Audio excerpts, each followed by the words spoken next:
Was Andre Onana a worthwhile signing for Manchester United? Now, a lot of people are going to probably tackle this argument from a statistical standpoint. I think that it's complete rubbish in order to do so, because I watch football with my eyes and not with numbers. Now, in Ten Hag's first season, which is a season just before Onana signed, Man United's strongest point was our defence. We kept 17 clean sheets that year. The weakest area in our team was number one, controlling games from the midfield, but more importantly, creating chances in the final third. And what the majority of fans and the media believed was that the reason we didn't create enough chances and the reason we couldn't control games was because of a goalkeeper. Now, I don't care what style of football you would play. I don't care if it's Pep Guardiola or whatever. In what world is the goalkeeper the number one responsibility for creating chances or controlling the game? And that's proven this year. We've now signed a ball playing goalkeeper for £50 million. Have we now controlled games better than last year? No. And are we creating more chances than last year? No. Sometimes we can control the game pretty well.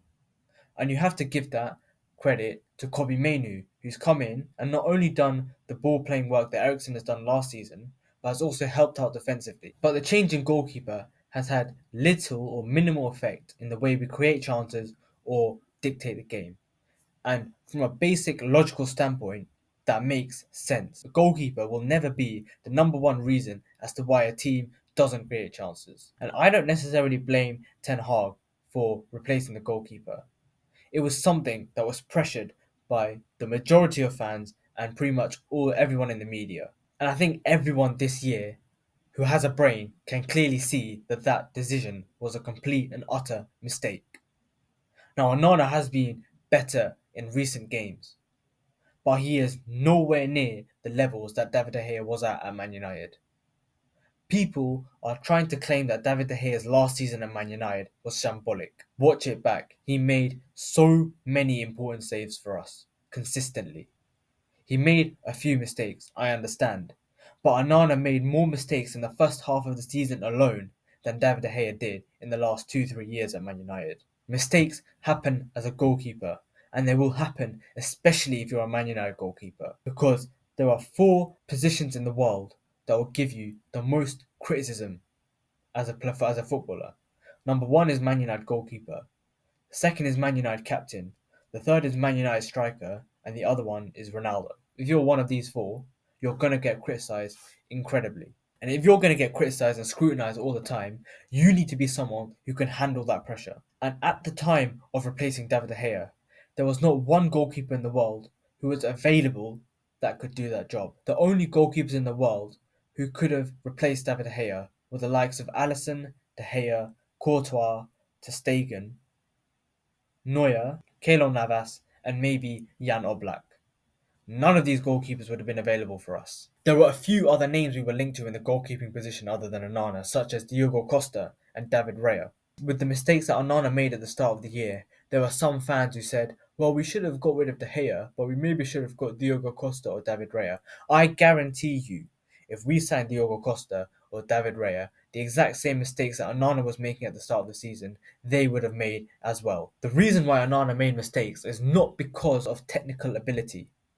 It's because he was not able to withstand the pressure. Someone like Diogo Costa would definitely have not been a better replacement.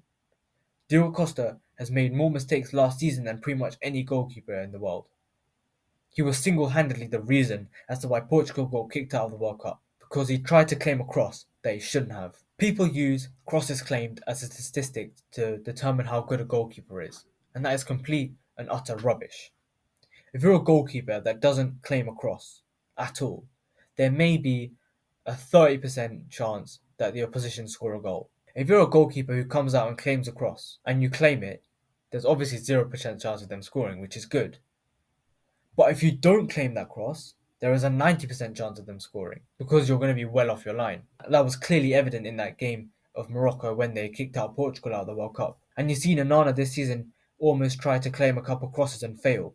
He almost gave a penalty against Wolves when we played them at the beginning of the season. When we played them again, He needed Martinez to clear the ball off the line. But has a ball playing goalkeeper really affected the way we play football and really improved us? Other than the game against Man City, Onana really hasn't showcased his ball playing ability that has led to a goal. The ball he played to Bruno Fernandes in the game against Man City was fantastic, and Rashford scored a banger from that. And Onana deserves some of the credits allotted to that goal. And there are times when you use a goalkeeper to quickly play out the back, which Onana does well in. But because Onana is a well-known ball-playing goalkeeper, he doesn't really get pressed, and more often than not takes way too long to pass out from the back and ends up booting the ball up the pitch, which we lose possession to. And this was the exact same thing that we saw last year. People blamed De Gea for the fact that when he booted the ball long, we couldn't win a header. We've done a very similar, if not the exact same thing this season. The only reason we can now sometimes win that ball is because we have Højlund, who is a good target number 9 to win that header. Other than that, there has not really been a stark improvement in our ball playing skills when starting out from the goalkeeper. However, there has been massively significant drop off in the shot stopping ability. People use XG and stats to determine how good a goalkeeper is at shot stopping. But here's why XG is stupid. Haaland, with that miss against Man United in that game, had an XG of like 0.82 or something. Onana had nothing to do with that miss. The fact that Haaland missed that goal, which was wide open, is now going to improve Onana's XG stat. If a player scores a worldie that is completely unstoppable, that's going to make a goalkeeper look worse. Or if there's a simple shot that looks like it could go in as a goal, but the goalkeeper can easily save, that's not going to make their XG worse. So therefore the XG statistic is never ever going to be a trustworthy statistic to compare goalkeepers on. I use my eyes, and I can clearly see that the saves David De Gea pulled off last year and every year before that is incomparable to what Onana is doing now. Onana has made some good saves this year, but nothing on the level of De Gea, and he has made far more mistakes and has not really improved our ball playing ability. In fact, I feel that because he sometimes takes too long on the ball, it actually makes us worse from playing out the back. And all it has done now is disrupted a very solid defence that we had last season. And people will say, well, we didn't have as many injuries. That's true, but Martinez was injured last season. Lindelof came in and partnered Varane and Martinez at times. The only real big difference is our left back and our goalkeeper. And we have been far worse this season. People say that Onana was only making mistakes in the Champions League but had done well in the Premier League. There were shots he should have saved against Arsenal, against Brighton, against Brentford, against West Ham. He should have done better against Wolves. He could have saved a couple of shots against Aston Villa. And there were definitely many more games that he should have done better in. And you're telling me that he's done well in the Premier League compared to David De Gea last year.